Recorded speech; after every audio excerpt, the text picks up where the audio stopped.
Sober action, me dit-on. Bienvenue dans ce 101%. Aujourd'hui, nous aurons une petite critique tout à fait sympathique, encore sur Lego Star Wars 3. Bien entendu, mon souvenir, Retro and Magic, c'est juste après, ce sera sur Starflight. Entre les deux, il y aura temps perdu. Je sais, je fais ça à l'envers, c'est parce que je dois refaire une autre prise juste après, mais tout de suite les news.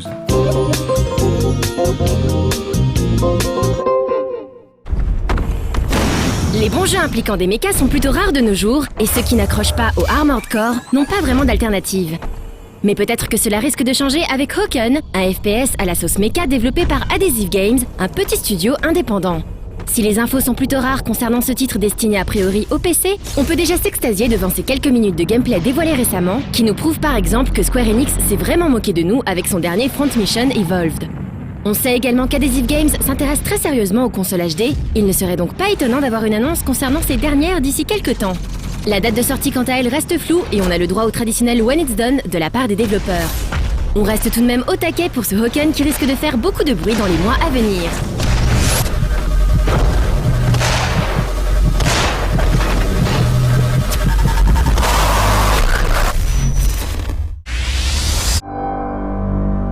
Dirt 3 n'en finit plus de dévoiler ses nouvelles features, que ce soit sous la forme de Q&A vidéo ou de trailers dédiés à des aspects spécifiques du jeu. Codemasters a ainsi annoncé que le mode carrière de leur prochaine simulation sera nettement plus axé sur le rallye, qui devrait représenter 60% de ses épreuves. Afin d'étoffer le contenu rallye, le studio anglais a révélé la présence dans Dirt 3 des véhicules du fameux groupe B. Apparu dans les années 80, ce groupe mit en compétition les véhicules les plus puissants et les plus sophistiqués que le rallye ait connus. Il fut finalement démantelé et exclu du rallye en 1986, après la mort de Henri Toivonen et de son copilote, pour acquérir la stature d'une légende auprès des fans de ce sport automobile. Avec Dirt 3, le groupe B renaît de ses cendres pour permettre aux joueurs de piloter ces bolides d'exception et à Codemasters de développer un nouvel axe de communication. Paul Coleman, le game designer senior du jeu, a ainsi déclaré que ces voitures représentaient d'une certaine manière la frontière entre les garçons et les hommes. Une façon d'accrocher les jeunes joueurs manquant clairement de finesse, certes, mais que l'on excusera volontiers si le jeu s'avère à la hauteur des mythiques volets précédents.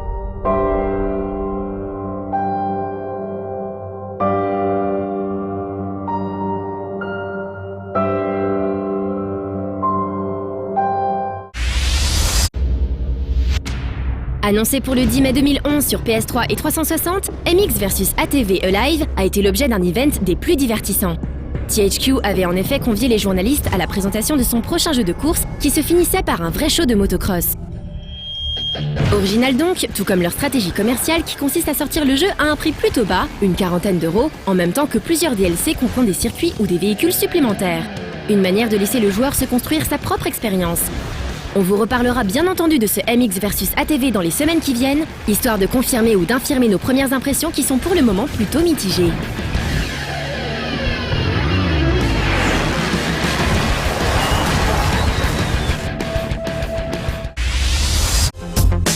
On vous en avait déjà parlé lors d'un reportage et voilà du nouveau pour Allods Online, le dernier né d'Astrom Nival à qui l'on doit Heroes of Might and Magic 5. Le MMORPG free-to-play à dimension Space Opera vient de se voir annoncer l'arrivée d'une 4e extension pour le printemps. Mais ce n'est pas tout. Outre du nouveau contenu et des modifications, une date de sortie devrait suivre dans les prochains jours, cette extension étant prévue pour être la dernière de la phase bêta du jeu. Une bonne nouvelle donc qui nous amènera très certainement à vous reparler de ce titre fort prometteur.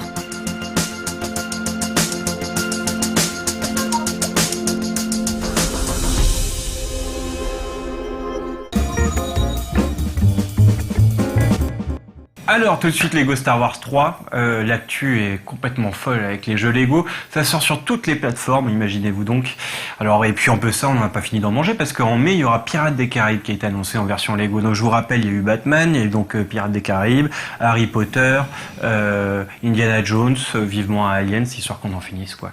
Voilà.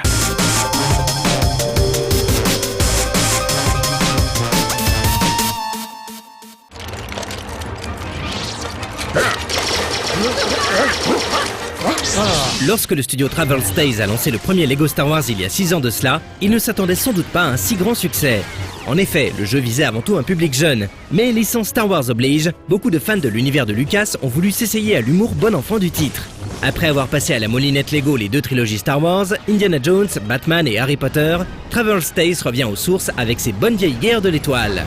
Puisque les épisodes 1 à 6 ont déjà été usés jusqu'à la moelle, on se rabattra donc sur la guerre des clones qui a eu lieu entre les épisodes 2 et 3, même si un traitement de la période Old Republic aurait sans doute été plus intéressant. Mais comme il aurait fallu partir de zéro, cela aurait nécessité un travail de pré-production bien plus important, pour un effet fanservice basique plus réduit, vu qu'il n'y aurait eu aucune tête connue. Donc bon... Oh, salut Anakin, salut Jar Jar, vous nous aviez manqué, dites donc.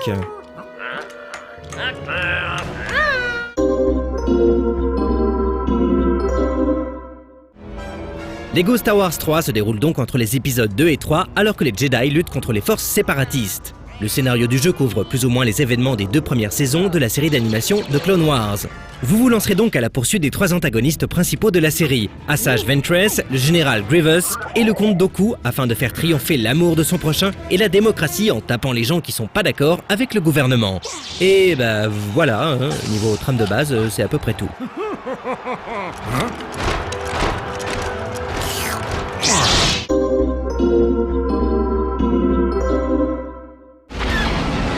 Les habitués des jeux issus de la franchise Lego ne seront pas dépaysés une fois la manette en main. Le rédacteur de la présente critique n'ose commettre le plagiat impardonnable que serait de reprendre mot pour mot celle de Lego Indiana Jones et Lego Batman.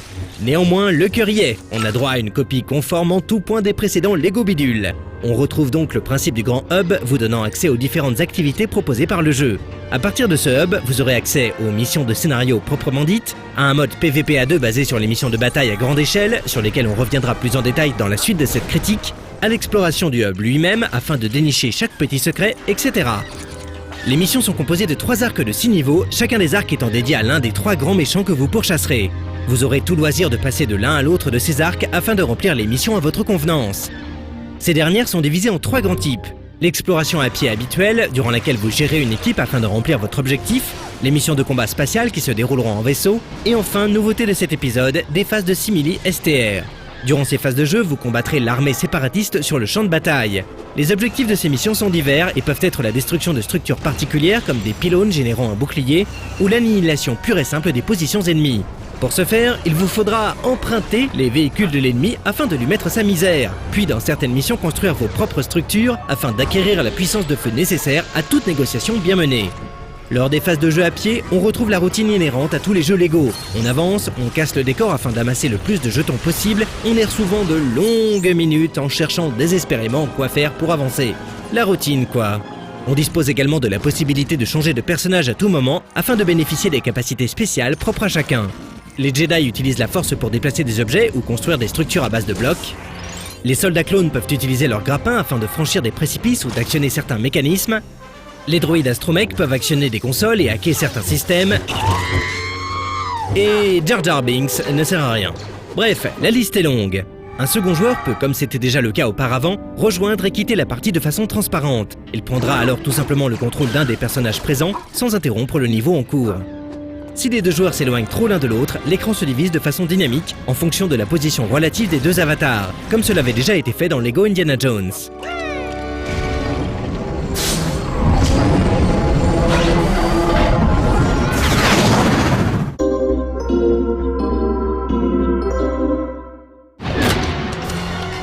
Lego Star Wars 3 de Clone Wars est le digne héritier de la série Lego. Il en reprend toutes les qualités, mais aussi tous les défauts, sans vraiment chercher à s'améliorer et en capitalisant sur ses acquis. Dans la famille quelle était, je demande, l'instant fun. Le faible nombre de niveaux est compensé par la rejouabilité de ceux-ci, afin de satisfaire la collectionnite aiguë des complete maniacs, etc. Pour plus de détails, vous pouvez vous reporter aux critiques des précédents Lego sur No Life Online et remplacer les passages appropriés par le champ lexical de Star Wars. Pour ce qui est des défauts, les contrôles sont toujours aussi imprécis, la visée toujours aussi délicate et la caméra... Oh, la caméra évoque des souvenirs trop douloureux, surtout lors des phases de simili RTS, pour que l'on se résolve à en parler en détail. Les objectifs des missions toujours aussi peu détaillés et vagues vous laissent souvent errer telle une âme en peine de longues minutes avant que vous ne compreniez finalement ce qu'on attend de vous. De plus, le fait que la série animée dont est tiré le jeu soit relativement peu connue comparativement au film fait qu'on se dit souvent Mais qu'est-ce que je fais là ? Mais pourquoi je le fais et dans quelle étagère ? Bref, si on n'a pas suivi la série, le scénario est confus et décousu. Et la traduction française n'aide pas à comprendre ce qui se passe. L'auteur de ces lignes avouant manquer de mots assez désobligeants pour la décrire, il se contentera de la supposer faite sans relecture par un élève de CM1 à partir de la version sri-lankaise traduite du chinois traduite de l'anglais. Un traducteur automatique s'en serait probablement mieux sorti. Cette version française bourrée de fautes d'orthographe, de syntaxe, d'accords et maltraitant la grammaire d'une manière générale est une véritable honte. Quant à la coop, la division dynamique de l'écran, si elle peut paraître une bonne idée, est cependant très perturbante au premier abord. On ne sait souvent plus qui dirige quel personnage, ni où on se trouve. Cet effet s'atténue quelque peu avec un peu de pratique, mais on ne fera pas dire au rédacteur de cette critique que c'est autre chose qu'une fausse bonne idée. Traveler's Tales s'est donc plus ou moins contenté de capitaliser sur le succès de sa franchise phare, livrant un produit conforme au cahier des charges, fun à deux, simple d'accès, émaillé de petites scénettes rigolotes, mais sans véritable originalité. Mais tout compte fait, c'est plutôt une bonne chose. Au moins, on pourra dire sans mentir que les développeurs ont véritablement fait corps avec la thématique de ce Star Wars, les clones.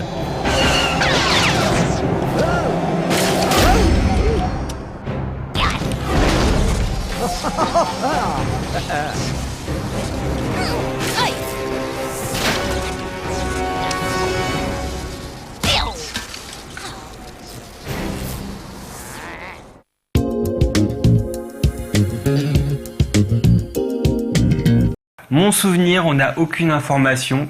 Alors, on peut parier, on peut faire des jeux. Moi, je voterais bien sur un... Zelda, il retombe souvent quand même Ocarina of Time, donc je pense que c'est un mec qui va nous parler d'Ocarina of Time.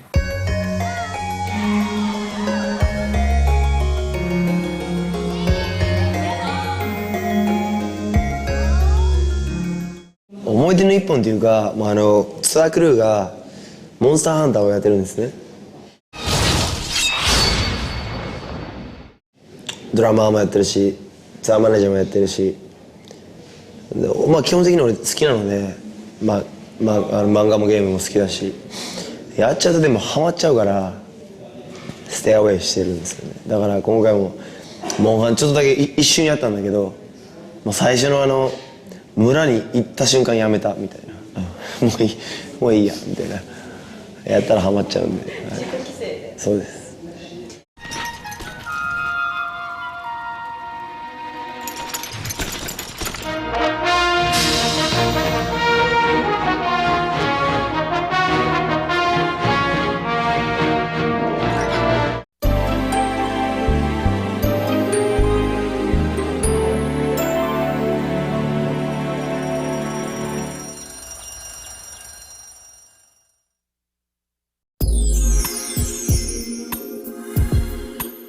Et vous me direz, temps perdu, qu'est-ce qui va s'y passer dedans ?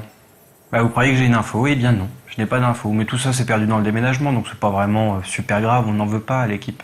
C'est pas grave, c'est juste que par contre, comme d'habitude, je n'ai pas grand chose à vous offrir du coup. En même temps, c'est pas vraiment mon rôle, puisque finalement vous êtes là pour regarder des belles rubriques.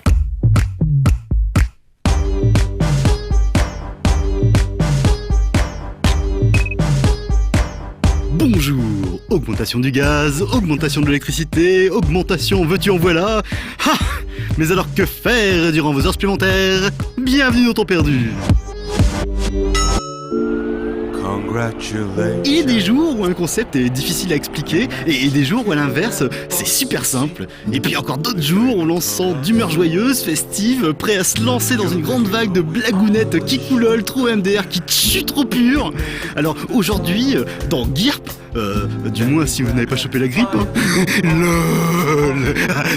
Trop bonne, non? Donc, dans GIRP, il faut s'agripper à des lettres. Enfin, pas vraiment. Il faut faire de l'escalade, de l'escalope, et pour attraper les diverses prises, il faut appuyer sur les touches correspondantes si elle t'envoie une lettre. Ah, lol, PTDR. Du coup, on se tord les doigts sur le clavier et c'est trop fun, trop funky. Yahoo. Alors c'est bien et on passe son temps sans s'en rendre compte. Compte à rebours, WTF, lol, MDR. Ok, je sors. Lol. Mais où tu vas, Nouzo? Mais reviens, on n'a pas fini. Ok, bon, c'est quoi ça? Ah, au moins il a laissé les titres. Bon alors, dans Frontrunner... Ouais, c'est ça. Bon, il y a des boulettes, et puis on les évite. C'est un FPS, et... c'est trop cool. On tire sur des trucs, et... c'est bien. Dans Color Cleaner, faut réfléchir apparemment, donc j'imagine que c'est un RTS. Il y a des blocs avec des couleurs, et si on clique, la couleur disparaît. Enfin, si les blocs de même couleur se touchent. Et ils se touchent, donc ça me rend toute chose en fait, ce truc. Mais ça a l'air super intelligent, hein, et donc sûrement très bien en fait. Putain, c'est trop kawaii ces trucs. Dans Chubby Hamster, vous devez, j'imagine, aider ce pauvre hamster super mignon à sortir de sa cage pour qu'il puisse s'échapper, quoi. Et après, il va manger des trucs, rencontrer des rats et partir dans les... Non, il était trop kawaii. Bon, moi avec tout ça, j'ai perdu du temps. Mais remarquez, ça tombe bien comme dirait l'autre, parce qu'il ne faudrait surtout pas oublier que, pour gagner plus, jouer plus.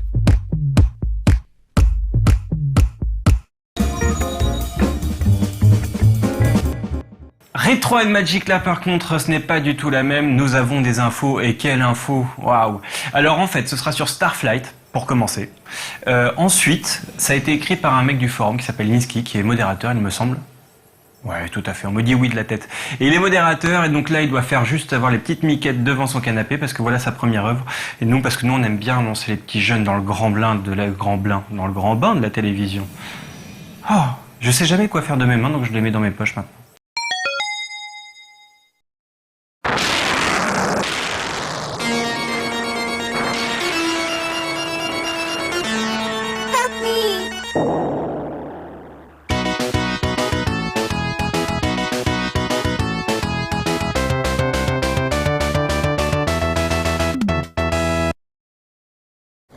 Si le terme Space Opera suffit à émoustiller le gamer repensant aux aventures intergalactiques vécues dans des jeux tels que l'Arche du Capitaine Blood ou Wing Commander, il ne faut pas non plus négliger le genre simulation basé sur le commerce et le combat spatial. Tirant son inspiration du jeu culte Elite créé par David Braben et Ian Bell, qui en 1984 avait su ouvrir de nouvelles voies aux infinités ludiques de cette thématique, Starflight en est le digne héritier.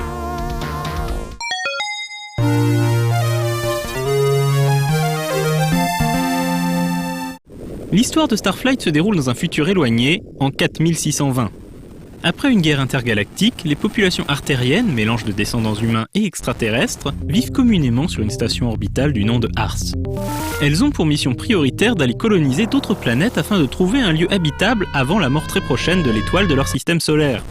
Alors que le jeu commence, le joueur reçoit un message en provenance d'un vaisseau supposé disparu, message accompagné de coordonnées mystérieuses. Le joueur se trouvait alors soudainement impliqué dans une intrigue galactique à la recherche d'une vérité, qui est bien sûr toujours ailleurs.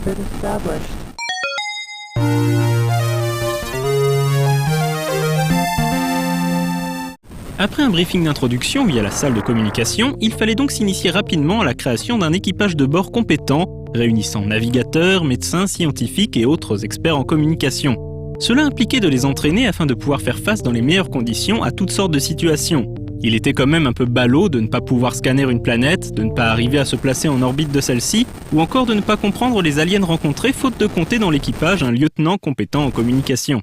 Enfin, après avoir baptisé votre vaisseau, en l'appelant, disons, l'Enterprise, l'heure était venue d'entreprendre un long et périlleux voyage.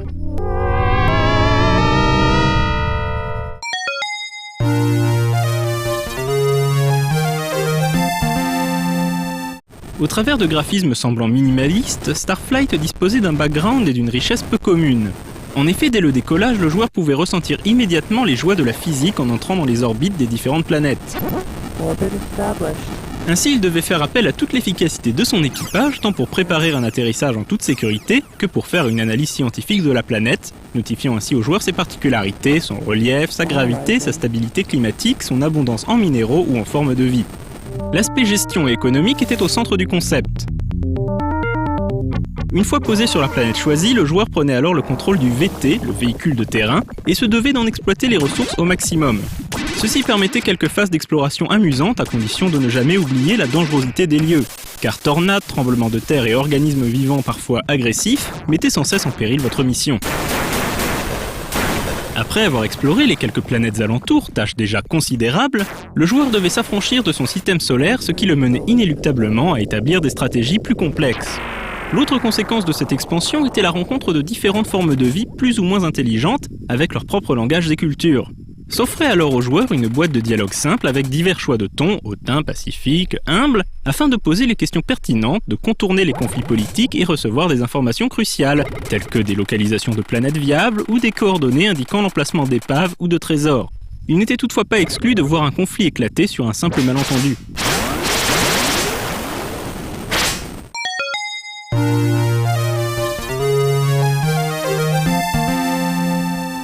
Avec un nombre conséquent de galaxies à visiter, tantôt exploitables ou au contraire regorgeant d'artefacts liés à des civilisations méconnues, le système de jeu poussait implicitement le joueur à voyager toujours plus loin et à rencontrer de nouvelles races dévoilant petit à petit les secrets de l'univers du jeu, tels que la rumeur d'une planète de cristal. Heureusement, une carte stellaire très détaillée était à la disposition du joueur et de multiples raccourcis appelés flux apparaissaient très tôt dans l'aventure, ces derniers devenant très vite indispensables pour traverser la galaxie d'un bout à l'autre en un clin d'œil, économisant ainsi le coûteux Andorium Plus. Toutefois, en utilisant ces raccourcis, il n'était pas rare que le voyageur téméraire tombe nez à nez avec des aliens belliqueux et territoriaux, ou bêtement en panne de carburant suite à une curiosité insatiable et compulsive pour savoir ce qu'il y avait toujours un peu plus loin.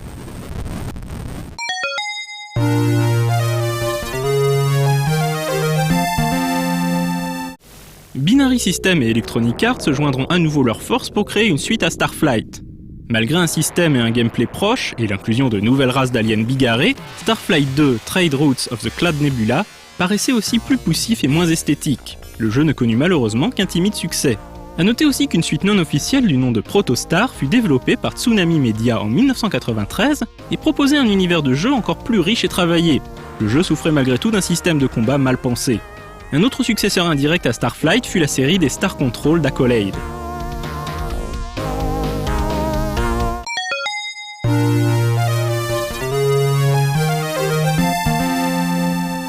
Avec Elite et Trade Wars, Starflight eut un impact important sur les jeux de simulation et de commerce spatial qui suivirent, comme la trilogie X ou Orbiter. Starflight restera dans les mémoires des joueurs s'y étant essayé comme ayant capturé l'essence et l'esprit de la mythique série Star Trek, dont les adaptations vidéoludiques officielles, à quelques exceptions près, firent rarement l'unanimité auprès des fans. Et il est bien vrai que Starflight peut tout à fait être résumé par cette introduction restée gravée dans la mémoire des fans de space opéra. Espace, frontière de l'infini, vers laquelle voyage notre vaisseau spatial. Sa mission, explorer de nouveaux mondes étranges, découvrir de nouvelles formes de vie, d'autres civilisations, et au mépris du danger, reculer l'impossible.